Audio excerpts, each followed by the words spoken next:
al doctor Sebastián Boraceli, director nacional de Defensa del Consumidor. Vamos a pedir a la secretaria de la comisión que lea un resumen del currículum de presentación.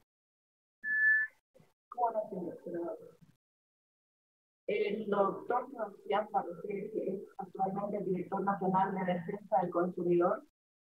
es profesor titular ordinario del Derecho Civil 4 en la Universidad de San Salvador. Es profesor adjunto regular de Derecho Civil y Contratos en la UBA.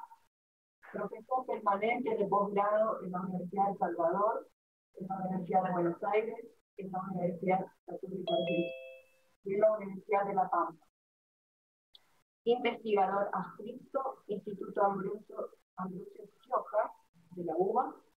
Miembro de la mesa directiva de la Asociación Internacional de Derecho del Consumidor, secretario académico del Instituto Argentino de Derecho del Consumidor, codirector de la Revista Argentina de Derecho del Consumidor. Ahora le damos la palabra al doctor Boraceli. Adelante, doctor Boraceli. ¿Qué tal? Muy buenos días a todas y a todos. Ante todo, muchísimas gracias por la invitación a ambas comisiones. Celebro en primer lugar que se ponga en el debate en el Congreso de la Nación la necesidad de la reforma de la legislación en materia de defensa del consumidor. Nuestra actual ley 24240 tiene ya 27 años, ha sufrido 13 reformas parciales y entendemos que merece una resistematización, un proceso de recodificación y que obviamente el Congreso de la Nación es el ámbito adecuado para esa tarea. En relación al proyecto que está actualmente aquí en el Senado, vamos a hacer algunas consideraciones poniéndolo en comparación con otro proyecto, que es el proyecto 5156 de 2020 que tramita ante la Honorable Cámara de Diputados de la Nación, presentado por la diputada Liliana Schwinn y otros 15 diputados y diputadas del bloque del Frente de Todos. El proyecto que tuvo de parte de la Secretaría de Comercio Interior un acompañamiento y una asistencia técnica al momento de su presentación. En primer lugar, creo que una de las notas que a nuestro modo de ver merece distinguirse este proyecto en tratamiento del Senado de aquel es el título. Creo que este proyecto, con timidez, a mi modo de ver, lo llaman Nueva Ley de Defensa del Consumidor y entendemos que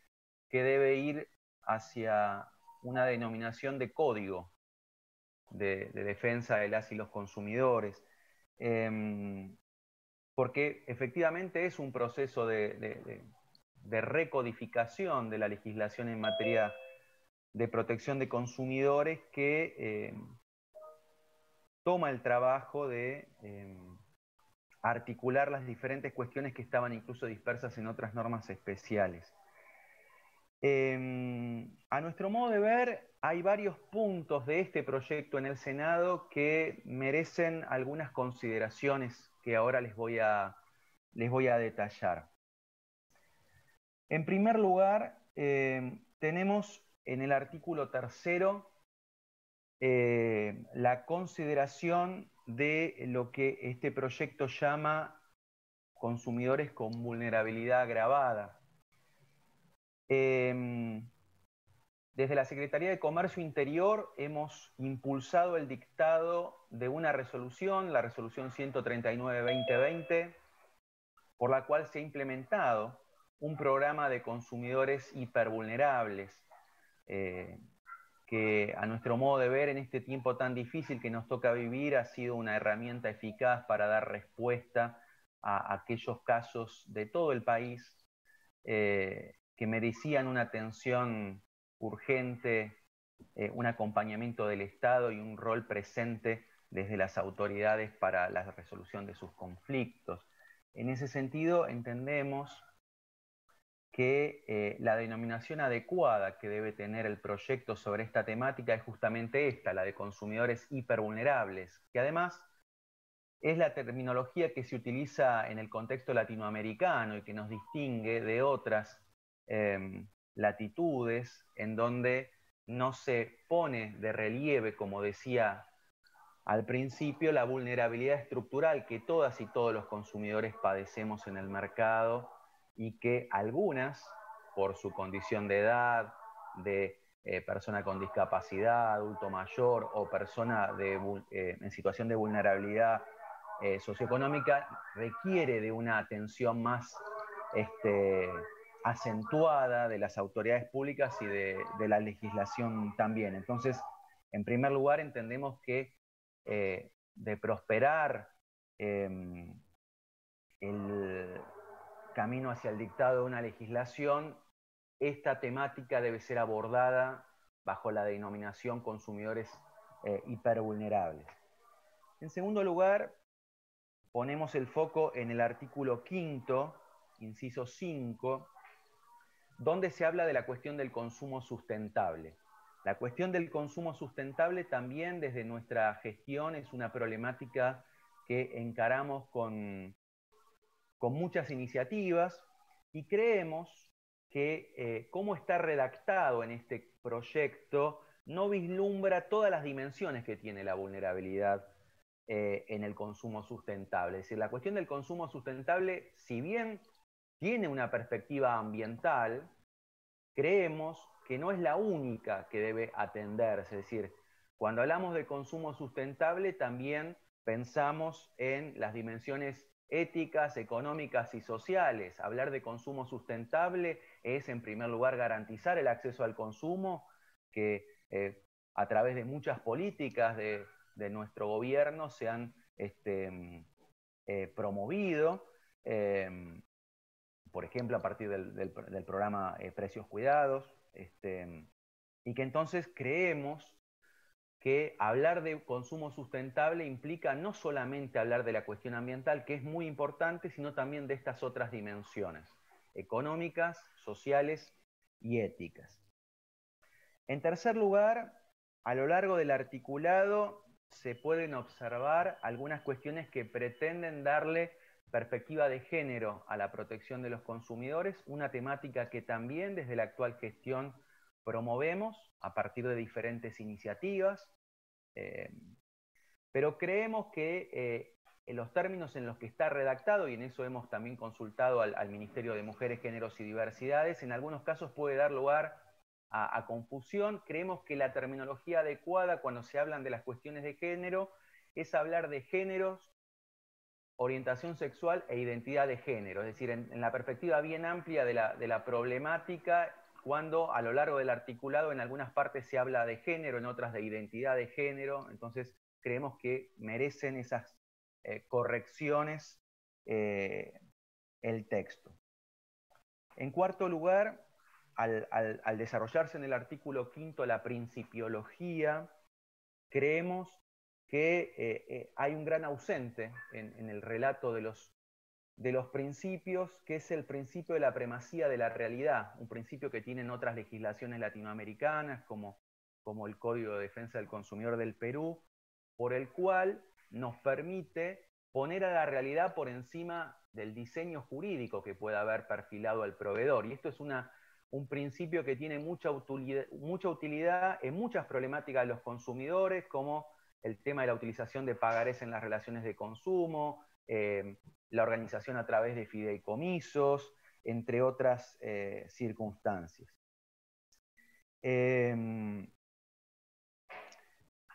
Otro de los aspectos que merece, a nuestro entender, una revisión es la cuestión de los entornos digitales.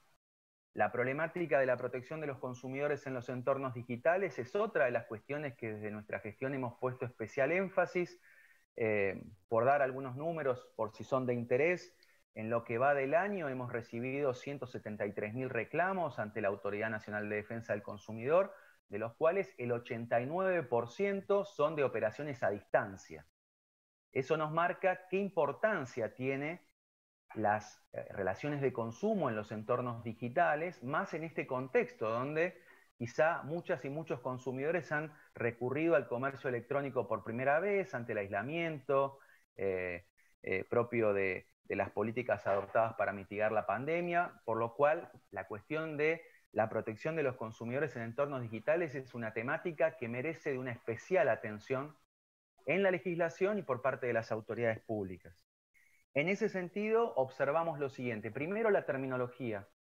Hablar de comercio electrónico es darle una mirada limitada a la cuestión. Hablar de protección de consumidores en entornos digitales dimensiona también, por ejemplo, las problemáticas de la inteligencia artificial en la cobranza de deudas, la utilización de redes sociales y otras técnicas que en el futuro también pueden perfilarse en estos entornos digitales que antes mencionamos, por lo cual entendemos que la terminología entonces, al referirnos a esta temática, es la de consumidores en entornos digitales y no la de comercio electrónico. Y en ese sentido también ponemos el acento en el artículo 73 del proyecto, porque entendemos que la redacción propuesta en el proyecto actualmente en el Senado puede dar lugar a ambigüedades o a dobles interpretaciones, por lo cual proponemos que se diga expresamente que la responsabilidad de las plataformas y los entornos digitales es expresamente objetiva y solidaria, es decir, que no quede ningún lugar a dudas de que en los entornos digitales se aplican las mismas reglas que en el comercio cara a cara, que es lo que dice en otro apartado ese artículo. Y que son, vale recordar, todas las soluciones que nosotros proponemos en el proyecto que mencionábamos en diputados. Artículo 91, la problemática del uso de pagarés en las relaciones de consumo. Creemos que la práctica de utilizar pagarés en el marco de las relaciones de consumo es una práctica abusiva en todos los casos y que merece también entonces de la prohibición expresa del legislador en ese punto. Podemos mencionar también vinculado a esto la problemática del sobreendeudamiento, una problemática que también ha despertado mucho interés por parte de nuestra gestión y que hemos, por ejemplo, iniciado por primera vez dos acciones penales de oficio, dos acciones penales como querellantes en sede penal para desalentar prácticas abusivas que muchas veces hay, por ejemplo, ante el fenómeno de la fintech. En ese sentido, creemos que la problemática del sobreendeudamiento se ataca no solamente a través de la prevención, que es muy importante, con la educación, con la información, a través del monitoreo de oficio por las autoridades públicas, sino que requiere necesariamente de un capítulo de saneamiento para poder dar respuesta a aquellos consumidores que, incluso en este tiempo y obviamente por las políticas económicas que hemos padecido años anteriores, han acentuado la situación del sobreendeudamiento de los consumidores y que merecen de herramientas que actualmente la legislación no puede proveerles para justamente sanear esa situación en las familias. Podemos señalar también algunas otras cuestiones, por ejemplo, la cuestión del procedimiento administrativo a partir del artículo 138. El procedimiento administrativo en la Administración Pública Nacional es totalmente digitalizado y eso es lo que nos ha permitido poder trabajar en este tiempo sin la necesidad de, como en otras autoridades, quizá tener dificultades por el expediente papel. El procedimiento que está perfilado, que se aplicará exclusivamente a la Autoridad Nacional, parecería ser que está pensado como un procedimiento en papel, habla de estrados, de notificación los días martes y viernes, es decir, cuestiones que son propias de un procedimiento en soporte papel y que a nuestro modo de ver no se ajusta a lo que la ley de procedimiento administrativo actualmente vigente perfila para la autoridad nacional. Otra cuestión que merece nuestra observación, en el artículo 148, el daño directo, el proyecto dice que las autoridades locales de aplicación tienen que tener título de abogado para poder aplicarlo. A nuestro modo de ver, es observable desde dos puntos de vista. Primero, porque entendemos que el Congreso de la Nación no puede decirle a las autoridades locales de las provincias cómo tienen que perfilar su administración. Y en segundo lugar, porque podemos dar fe de que hay muchas autoridades locales de aplicación que trabajan muy bien y que no son abogados. Yo soy abogado y por eso no hago lobby por mi profesión, pero creemos que no es un requisito que deba estar en la legislación y más por parte del Congreso de la Nación de establecer que las autoridades locales tienen que tener determinadas características. En cuanto a la autoridad de aplicación, no acompañamos tampoco el diseño institucional de hacerlo como un ente autárquico y proponemos que continúe como ahora, es decir, con una autoridad nacional en la Secretaría de Comercio Interior y con las autoridades locales, también cada una según el diseño que cada provincia y la ciudad quieran darle. Para no robarles más tiempo, dos cuestiones que también me parecen muy importantes. Primera, la intervención del Ministerio Público en los procesos individuales y colectivos de consumo. Este proyecto, en una lectura quizá literal, parecería ser que restringe la intervención plena que actualmente tiene el Ministerio Público, no solo como fiscal de la ley, sino también para poder iniciar acciones individuales o incluso también colectivas, tanto individuales homogéneas como cuando se involucran bienes colectivos. Creemos que debe establecerse que la intervención del Ministerio Público sea plena como es actualmente vigente. Otro tema muy sensible, las asociaciones de consumidores. Creemos que asociaciones de consumidores que han recibido por la Autoridad Nacional de Aplicación su contribución financiera hace pocos días, que no se les pagaba hace un tiempo, vale aclarar, y que cumplen un rol muy importante. Creemos que si se promueve una legislación que reforma la materia de protección de los consumidores, hay cuestiones que no tienen que dar lugar a dudas. Primero, la gratuidad en los procesos en cuanto intervengan las asociaciones de consumidores. En segundo lugar, que no se cuestione la legitimidad de las mismas.